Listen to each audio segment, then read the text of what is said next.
Bonjour à tous, vous êtes sur Radio Poitou et c'est 4e de couverture.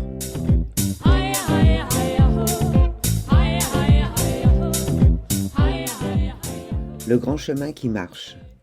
14 juillet 2020. Un groupe de Québécois honore en France la mémoire de Jacques Pictavien, l'ancêtre parti au XVIIe siècle.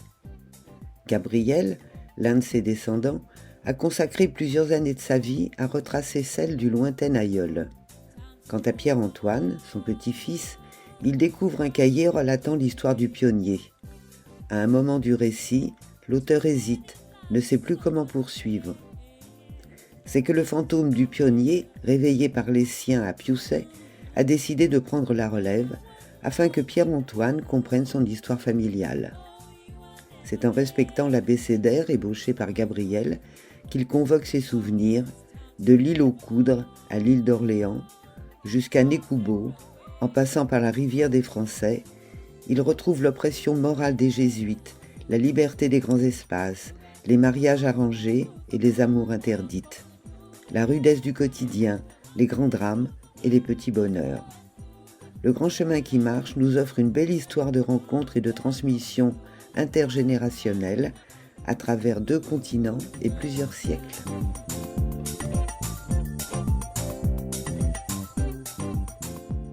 Son auteur a bravé la canicule pour venir jusqu'à la maison secrète me raconter cette histoire. Bonjour Daniel Billaudot. Bonjour. Alors j'ai entre les mains votre ouvrage qui s'appelle Le grand chemin qui marche, qui est un roman et qui nous raconte le voyage d'une famille de poitevine qui va aller dans les années au XVIIIe siècle, qui va aller s'installer au Québec. Voilà, c'est ça. Et votre histoire commence par la journée du 14 juillet 2020 où un groupe de Québécois vient honorer en France la mémoire de Jacques Pictavien, l'ancêtre qui était parti au XVIIe siècle. Voilà, c'est ça. J'ai dit XVIIIe, Non, c'est c'est XVIIe.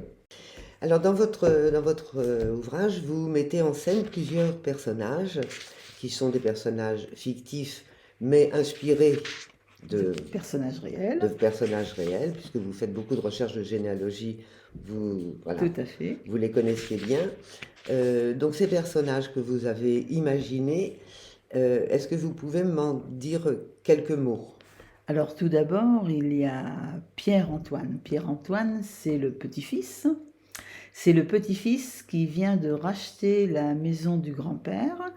Et dans cette maison, il va découvrir un cahier avec un début d'histoire et des notes qui pour lui sont incompréhensibles. Voilà, donc ça va l'intriguer. Et donc il regarde, il va se poser des tas de questions à partir de tout ça. Donc ça c'est Pierre-Antoine. C'est Pierre-Antoine. Contemporain. Le contemporain, tout à fait. Et il trouve donc des notes qui ont appartenu à son grand-père Gabriel. Et donc Gabriel, c'est celui qui a fait toutes les recherches et qui a organisé la rencontre commémorative donc, que j'ai située, moi, à Pioussay. Voilà. Et donc Gabriel donc, habitait donc, sur l'île d'Orléans. Il s'est posé la question de ses origines. Et il a atterri donc à Pioussay et il a découvert des quantités de choses. Et il a tellement travaillé qu'en fait, il en a perdu la vie. Donc c'est pour cette raison-là que Pierre-Antoine se retrouve avec un début d'histoire et puis des notes. Donc à lui de comment faire pour reconstituer un petit peu tout ça. Mais entre les deux, entre la personne qui est partie et lui, il y a 2 continents et il y a plusieurs siècles. Alors, il y a un autre personnage que vous avez introduit qui est Jacques Pictavien, le pionnier fantôme. Voilà. Alors, pourquoi fantôme ? C'est parce qu'en fait, j'ai imaginé que ses descendants à Pioussay l'avaient réveillé dans le confessionnal de l'église de Pioussay. Voilà.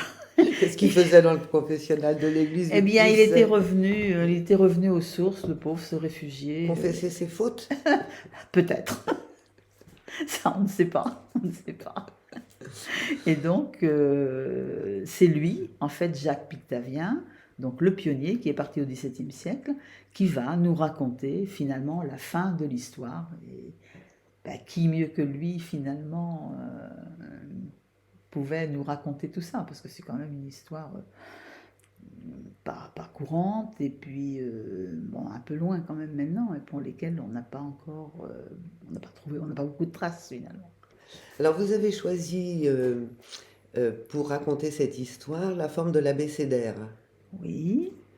Alors pour une bonne et simple raison, c'est qu'en fait, c'est la langue française qui a constitué le ciment de toute de la nation québécoise, en fait de la nation canadienne. C'est par le biais de l'alphabet enseigné par les jésuites que toutes les Basques, les Bretons, les Normands, les Poitevins ont réussi à se comprendre entre eux. Et en plus de ça, il a fallu y rajouter les langues algonquines, les langues iroquoises. Et donc tout ça a fait que l'alphabet, j'ai trouvé que c'était une bonne idée, parce qu'en fait, ce qu'on appelait à l'époque la langue du roi a permis de fédérer toutes ces personnalités qui étaient là, qui se sont retrouvées sur ce continent. D'accord, il continue à parler le français. Et qui continuent toujours à parler le français.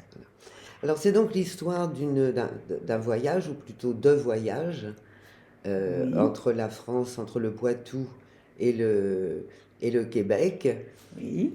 Donc vous pouvez nous en dire quelque chose de ces voyages? Alors on ne sait pas trop comment il est parti, hein, bon, on l'imagine, mais donc il atterrit à Québec évidemment. On suppose que la traversée a pu durer se passant bien à peu près 2 mois. Et puis ben voilà, donc on l'a envoyé, on en a fait un coureur de bois, c'est-à-dire il est parti dans les pays, dans le haut pays comme on Un disait, coureur de bois. un coureur de bois. Qu'est-ce que c'est? C'est une personne qu'on envoie chez les autochtones, à la fois pour essayer de comprendre, rétablir les chemins de la fourrure, puisque bon, on vivait à l'époque de la fourrure, c'était ce qui faisait la richesse de la Nouvelle-France, et puis à la fois aussi pour comprendre comment vivaient les autochtones. D'accord. Pour l'idée étant de faire redescendre plus vite les pots à Québec sans avoir à attendre les foires.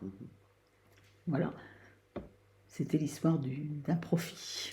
Donc il commence comme coureur de bois, Voilà. il va faire souche, il va créer une famille. Alors, il va avoir une histoire au fond des bois, mais un beau jour, les dirigeants à Québec vont décider que tout ça, ça n'est pas très moral.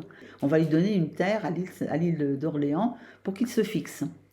Et là, il va rencontrer, enfin, on lui fait rencontrer une fille à marier, et donc il va créer sa famille. Il va y avoir 6 enfants. 6 enfants, dont la première, une petite fille.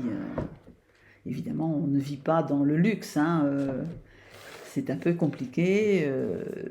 Donc la petite fille va mourir assez jeune. Par contre, les garçons vont vivre. Donc dont Gabriel et Pierre-Antoine seront Les les descendants. descendants. Et enfin en tout cas c'est Gabriel qui organisera ce voyage pour réunir les deux branches familiales. C'est ça, tout à fait. Et donc dans le roman, Pierre-Antoine, qui vient de racheter la maison familiale donc sur l'île d'Orléans. Alors lui, il découvre ce cahier. Alors il n'est pas très bien dans sa vie. Il avait une amie qui est partie, qui lui manque énormément. Il se pose des questions et il décide de partir. Il décide de partir, notamment sur les chemins de Compostelle, essayer de trouver un sens à sa vie. Et au moment où il va partir, son amie va revenir. Elle a trouvé ses origines amérindiennes, donc elle sait maintenant qui elle est. Voilà, et tous les deux vont finalement savoir qui ils sont et ils vont pouvoir envisager l'avenir plus sereinement. Tout est bien qui finit bien.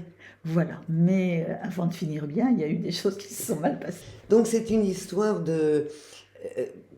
Alors évidemment, c'est une aventure, parce que c'est l'aventure d'une famille qui va habiter au bout du monde, mais c'est aussi une histoire de transmission, de désir de retour aux sources.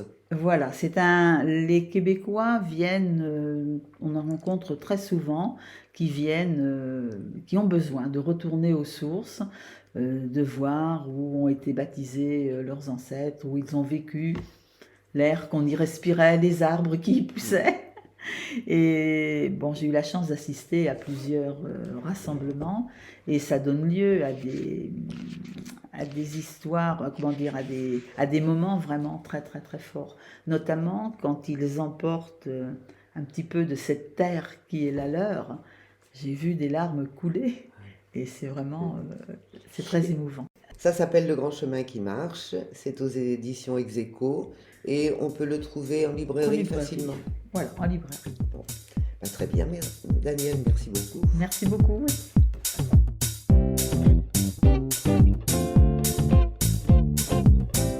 C'était quatrième de couverture, Dany Ledoux. Je recevais Daniel Bizabiodo pour Le Grand Chemin qui marche, paru aux éditions Ex Aequo. À écouter ou réécouter sur radiopoitou.com sur YouTube.